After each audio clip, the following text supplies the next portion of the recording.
Well, welcome to a special presentation and alliance of independent media outlets. We have Sheila Gunn Reid from Rebel News and Andrew Lawton from True North, along with me here with the Western Standard, all in one spot at the same time. So good to see you all together at the same time, guys.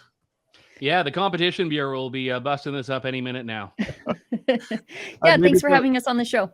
Yeah, that might be the next thing, is some sort of media antitrust, but of course they'll start with the smaller players rather than come and get us. That's I believe, the Rebel mantra, and we'll take it on as well. Yeah.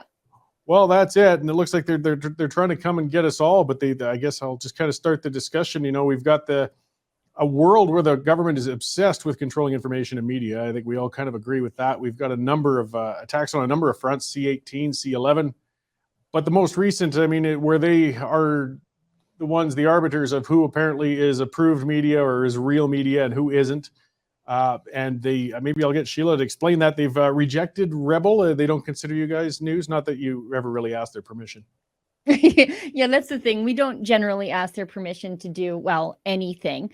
But let me first thank the both of you for your interest in our struggles with the Qualified Canadian Journalism Organization designation, because in the before times, in the olden times, I don't know, 7 years ago, maybe, all the media landscape would be up in arms defending the free press. And that's not the case anymore. Even when I was assaulted at the legislature back in 2017, there was nearly unanimous support that people should probably keep their hands off of journalists. But I don't think if I were assaulted now that would happen, that they would rally around us. So with regard to our denial of being designated as a qualified Canadian journalism organization, we are suing the government. People can see our documents at wearesuing.ca. The government had a bit of a witch trial for us. It took them a year, wherein they went through 276 of our news stories, which I think is kind of funny because many of those stories we were probably highly critical of the government censors. So they had to watch our criticism of them, which brings me a lot of joy. But 276 of our stories, which actually is quite a small number because we probably do that much journalism in a month, in a slow month even. And they decided that only 1% of what we do at Rebel News qualifies as journalism, which is odd to me because I primarily work in access to information, which is, original source documents. We have teams live streaming. I think this is particularly noticeable during the truckers convoy. We're out there, asking politicians questions, interviewing protesters. It's news. It's just news the government doesn't agree with. And so they've denied us this designation. Now, is that going to change the work that we do? Yes and no. I mean, we don't ask the government permission to do our work, but it will give them the ability to limit our attendance to press conferences. Now, that's not going to stop us from asking those same politicians questions. If our journalists have to jump out from behind a potted plant in the lobby of a hotel, fine. But the politicians are not going to skirt accountability by keeping us out. And it will also give social media giants and search engines the ability to downrank us, which makes it harder for people to find the work that we do. And since we are on the internet, it could spell a death sentence for us. But it also, and I think the one that is most atrocious to me, is that our subscribers will not be treated equally and fairly under the Income Tax Act, because it will not allow our subscribers, our paid subscribers at $8 a month. I think that's a bargain, by the way. It won't give them the ability to write off their subscription to us because we don't have this designation, which I think is wholly unfair. It's punishing our paid subscribers for disagreeing with the government, and we live and breathe on our supporters. The only reason Rebel News exists is because time and time again, whenever we are faced with challenges like this, an army of people who sometimes disagree with us say, we need you to live on to provide a counterbalance to the mainstream media. Those people are now being punished because the government hates the work that we do at Rebel News. Yeah, it's across the board. It's interesting that you brought up how the other media outlets, and again, I do remember them rallying back when you did get assaulted that time, and the silence now. But you see, you've got mainstream outlets, legacy outlets that are beholden to this status, and they're a little less inclined to rock the boat, perhaps. Like Andrew, do you think there's a chilling effect, and has this impacted you guys at all at True North? Then? Oh, very much so. And I know I've told this story to my own audience, but I'll share it with yours as well. Back in 2019, Sheila and I were covering for our respective outlets the Global Conference for Media Freedom, which Canada was co-hosting in London, England, with the United Kingdom government. And this is a media freedom conference. Chrystia Freeland, the foreign minister at the time, was making this a bit of a pet project for her. And she was having this press conference after having made herself available in no fora to answer media questions. And Sheila and I both showed up dutifully for the press conference, along with reporters from CTV and CBC and the Globe and Mail and Al Jazeera. And oddly, the room must have been a very weird one because it had room for all but two journalists. And the two where it wasn't CBC that they didn't have room for. Well, I mean, I'm a big guy, so maybe they didn't have room for me, but Sheila's not, and they didn't have room for her either. So I take from that there's a very clear judgment that the government is executing as far as you are not a journalist if we don't like your coverage. And it has nothing to do with the inputs that Sheila described earlier of filing access to information requests, attending press conferences, asking questions, writing stories. They don't like the outputs. They don't like the types of stories you cover. They don't like that. And the Media Freedom Conference incident was remarkable because of how brazen it was. And because it was so brazen, that the great part of the story was that all of the other reporters threatened to boycott the press conference unless we were allowed in. And I don't know if that would have happened in Canada or even in the year since that happened. But it was a very, very marked display of solidarity. But you fast forward, and in the 2019 election, Justin Trudeau would not let me cover his campaign. The Leaders Debates Commission banned Rebel and True North from attending the debate. We had to get a court order. Things got a little bit better last year when True North was allowed to cover the debate, but Rebel was still denied and had to sue and won and ultimately got to be there.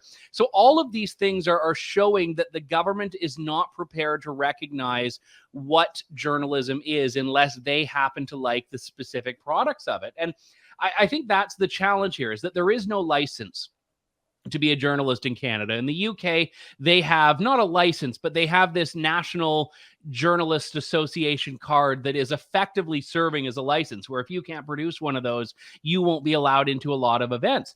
And in Canada, press freedom has been benefited by not having anything like that in the past. Like, we're seeing the problems, though, because with the convoy, especially on the last day, the Sunday, whatever it was, after the protest had been broken up, walking down the street, police were threatening to arrest people, except if you were a journalist, you were allowed to stay there. But then they'd say, well, prove you're a journalist. And it's like, well, I mean, what do you want me to, like, how can I prove it? I don't have a license. I don't have a permit. One cop let me go through when he saw my verified Twitter profile. Another required a letter from my editor that I had to show him on my phone. Another just didn't let me pass at all. But this is the problem in Canada, is that press freedom is so subjective, and independent journalists in particular who don't have the approved opinions are the ones that bear the brunt of this. Well, yeah, and I'm glad Sheila brought up, like, we focused a lot at the Standard on pointing out, that it's the subsidies and the bailouts and a lot of programs that a status would qualify for.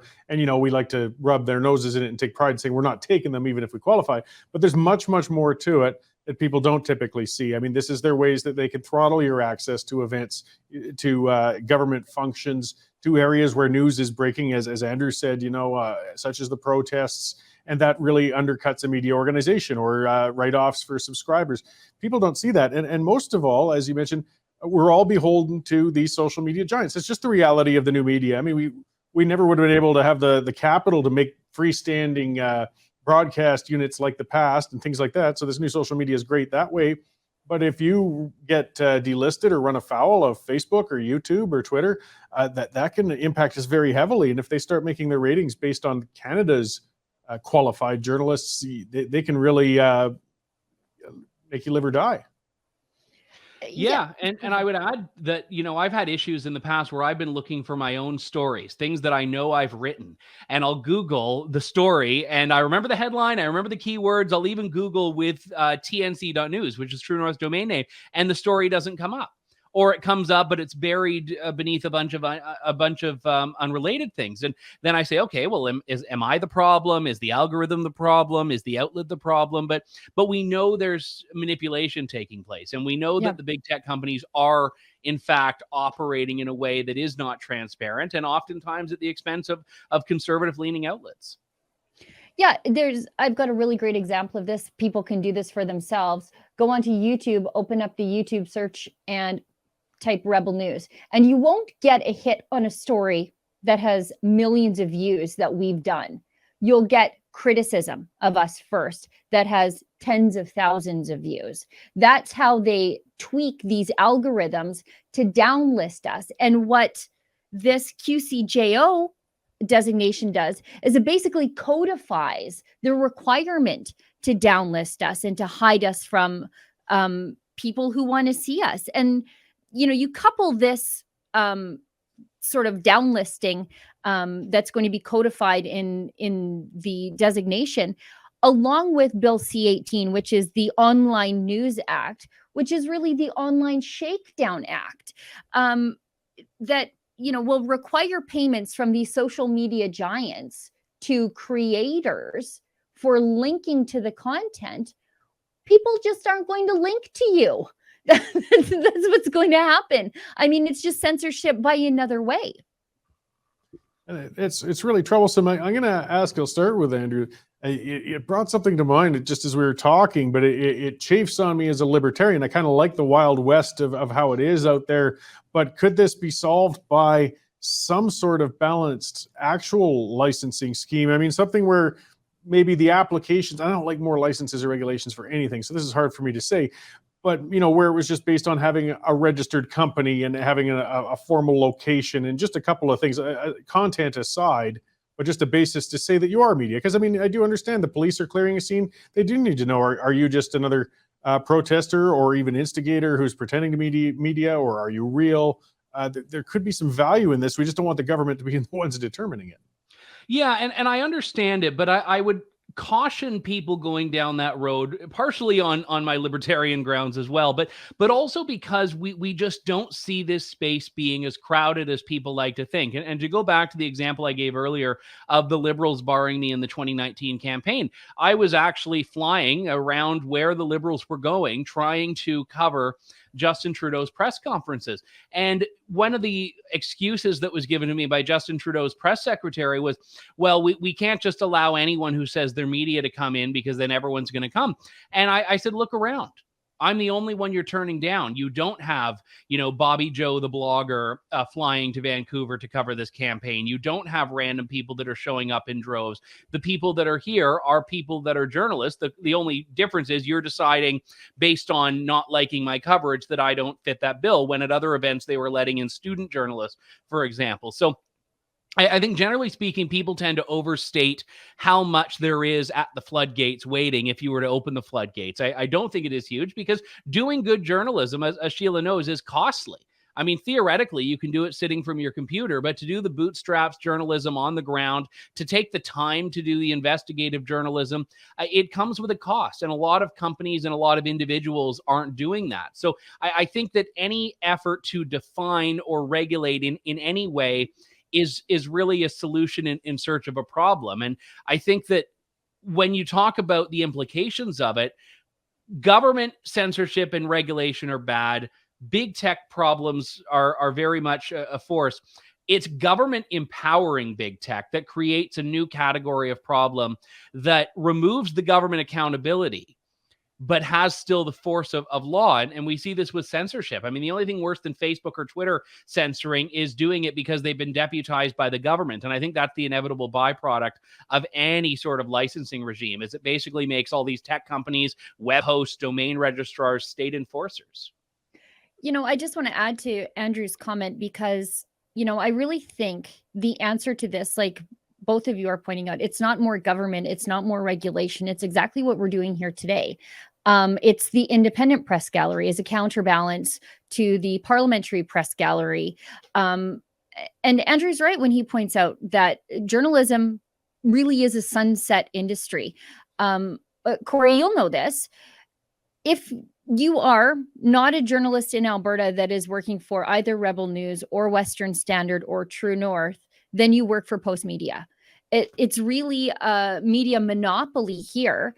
And when we applied for access to the Alberta Legislature Press Gallery, the competitors, our competitors at Post Media, basically held a witch trial for myself and Cian Bexty. They got together, and without us presenting arguments or saying, hey, we're not as bad as you have cooked up in your mind that we are, they did a secret vote and wouldn't let us in. So, the answer is not giving the power to censor to the government, and it's not giving the power to censor also to a guild of your competitors, which is what happened to us at the legislature in Alberta. But it also was how the government passed the buck off to blocking us from the debates. They said, oh, this is put together by the Debates Commission.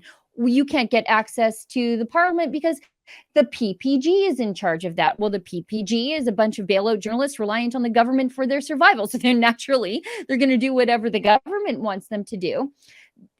I'm with you when you say it must be the wild, wild west, and competition will weed out those who cannot survive by doing good journalism. They'll just go by the wayside. It is expensive. And if you can't do journalism, you'll just go on and do other things. It's the free market at work. The answer is not giving control over what you do to either the government or the people who you exist as a counterbalance to. Yeah, well, and as Andrew pointed out, I guess it's a solution looking for a problem. I mean, if we did see media events overwhelmed by a number of self-styled independent journalists, which are still fine, but if it's becoming that large a queue going on, then perhaps to address it at that time. But until if and when that happens, because you pointed out the pitfalls of having an organization or an industry type of regulation as well. Again, especially the whole thing comes down to that qualified Canadian journalism thing, though. It makes them beholden. They don't want to rock the boat. Even if you're within media and they might be sympathetic to the independent outlets, they're not going to feel inclined to be nice to them. I hate to say it. No, and I'm not a fan of big tech companies at all. I think there are a lot of issues there that need to be dealt with. But the QCJO and the Bill C-18 provisions make me, believe it or not, sympathetic to the Facebooks and the Googles and the Twitters, because C-18 in particular. What a miracle. Pardon me? I said it's a miracle, but I felt the same way. The enemy of my enemy of my enemy of my enemy is eventually a loose acquaintance, I think. But what happens is the tech companies will need to pay, as Sheila mentioned earlier, these media companies that are government approved if they link to them. And by link to, I don't even mean they had to do it. Like if the Toronto Star sets up a Facebook page and links to itself on Facebook, Facebook needs to pay the Toronto Star somehow. And we've decided that the Toronto Star is not making a decision. The Toronto Star is somehow being exploited by Facebook. Google, which is a search results index that lets people search for things, will now have to pay for the privilege of including something in its search. These outlets want eyes on them. These outlets are using social media. So why has the government decided that these companies, which by the way, do not need news sites, I forget the exact number, but I think like news makes up less than 10% of Facebook's business, if I recall, from the Australia case where this happened. Like they need memes and cat videos and influencers and people saying what they had for dinner that day. They don't need the Toronto Star. They don't need CBC. They don't need CTV. So the fact that these companies owe anything to the news industry in Canada is absolutely laughable. Yeah, and I had, what was it? Peter Menzies on a little while back talking about that, and he was with the CRTC, and he was a publisher, and he's just horrified with where it's going. And he called it a shakedown. That was the term he used. They're shaking down the social media giants with this. I mean, you're forced providers in a sense, and that's not going to make the environment any more healthy. I listened to an interesting podcast on Canada Land, which ideologically is quite different than myself, but I respect them as another independent outlet, and they're certainly never afraid of being critical of the government either. And they spoke to one of the people in that committee for it, and it was just so clear on how arbitrary the closed doors decisions were on who is going to qualify and who isn't as well. So I mean, there are independent media outlets that understand this on any side of the political spectrum. But how do you think we can push back against this? I mean, we saw the conservative a conservative government, I hate to say it, will be just as happy to shut down critical media as a liberal one if given the chance. That's just their nature. So I'll start with Sheila. Like, what could we do though? How can we fight this? You guys are going to court. Are there other ways we can push back? Well, I think for us, the most important thing is to get this in front of a judge again. Every time that we drag the liberals in front of a judge, particularly on free press issues, we continue to win. So this will be, I'm predicting, our third victory, because as you rightly point out, it's so arbitrary. How do we meet requirements when we don't know what the requirements are? I mean, the idea that some government censor was making, $120,000 a year plus benefits to go through 276 of our stories, which is just a light smattering of the work we do, to decide that none of it was news. Only 1% of it was news. I probably get 10% of my stories stolen by the mainstream media. So how do they say that it's just 1%? But for us, Ezra Levant, release the lawyers. For us, that's the best way. But we are taking on the government with the deepest pockets in the land. They have all the money in the world to fight our little independent news agency. They just keep rounding up lawyers and lawyers. But like I said off the top of the show, we live and breathe on our supporters. And we have this army of people out there who just come through time and time again, who want us to live on and want us to fight the government another day and tell the other side of the story. So we're just so grateful for that. But it's also things like this where, we are, I guess, competitors in the same space, but I think a rising tide floats all boats. And it's not like the United States where there's this overwhelming saturation of conservative media. It's really just us in Canada that's doing, original source journalism. And we have to stick up for each other. And I think we do. So yeah, and likewise, Andrew, are there tools or things you have in mind that we could do to push back? Because this trend, I mean, these are like anything else with government. Once you let it go, it's a lot harder to undo. I mean, we're still in the early stages. We might be able to head this off yet. Yeah, and I think there certainly needs to be court challenges on this. I mean, True North has never had the legal war chest that Rebel has had, and we also haven't had as much of a need in a lot of cases to unleash the lawyers. But when we were banned from the Leaders Debates Commission, we felt this was something that could not be allowed to stand, and we fought it.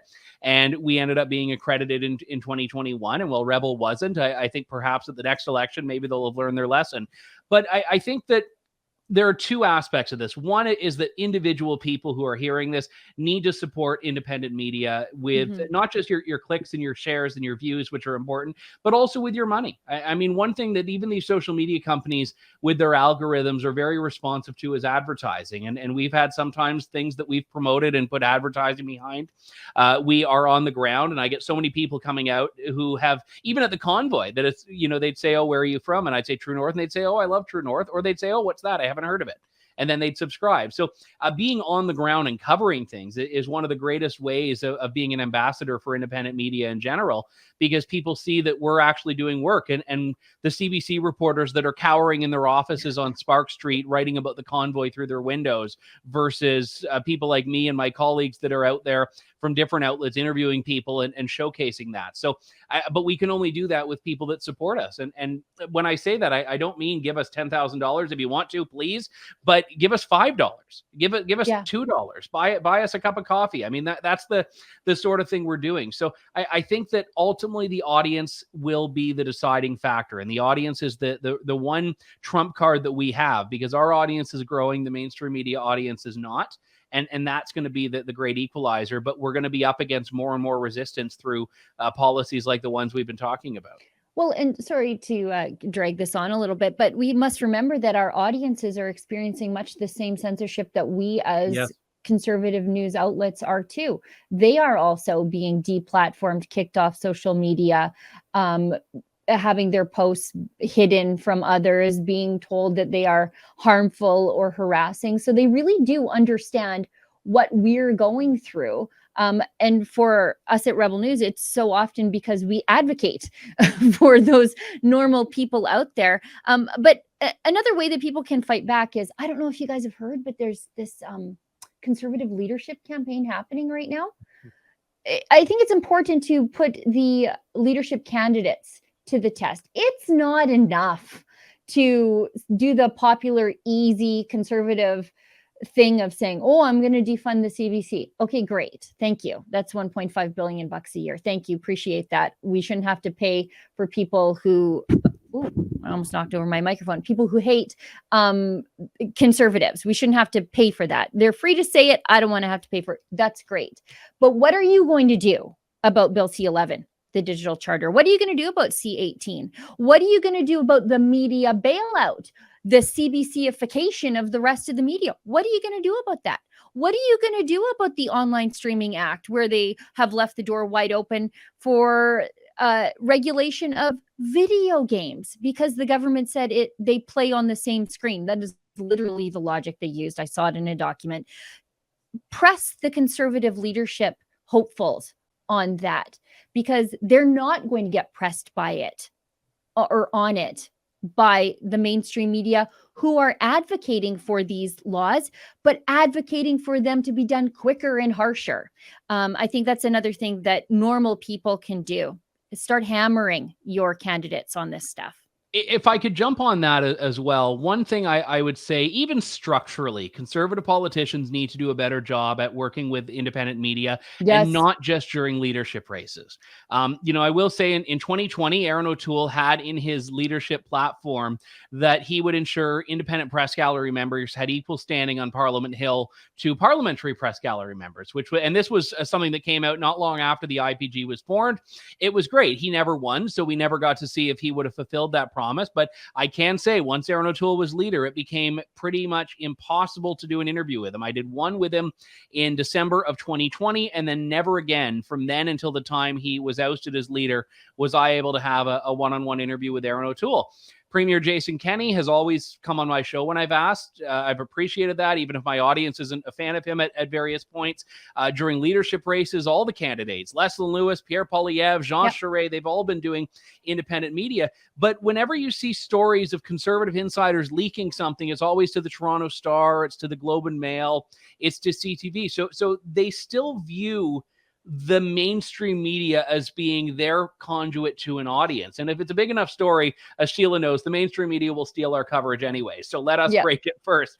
But that's a big thing. Conservative politicians and the Conservative Party need to start owning up to it. I mean, you guys know that the mainstream media is going to burn you every single time. We aren't going to be sycophants. We'll give you a fair shake, but start leading by example. Yeah, well, that puts, it's a good way to close off, because it puts some of the onus on ourselves. As long as we make ourselves too big to fail, we give, too much. If we're drawing too much audience as far as it's concerned for the others, they can't shut us out. They can't avoid us. And, we have to, if we're putting out good product, we're going to keep getting those subscribers. And we got to keep reminding people that self-serving plug, sign up for all of them. So maybe we'll close up just to remind everybody where your shows are, guys. Start with you, Sheila, so people know where to go to find good independent media. Sure. Majority of our content is available for free. If you want to see the uncensored version, might I suggest not going anywhere near YouTube and on over to Rumble, because there are many things that we cannot publish on YouTube. But if you want to support our independent journalism, you can do that at rebelnewsplus.com. That's our paywalled subscription service. And we've added 2 new shows there, and we didn't up the price. So that's us helping your family fight inflation. And if you'd like to help in our legal battle against Trudeau for denying us our journalism license, ostensibly, you can go to wearesuing.ca, because we are in for truly the fight of our lives. Right on. And Andrew?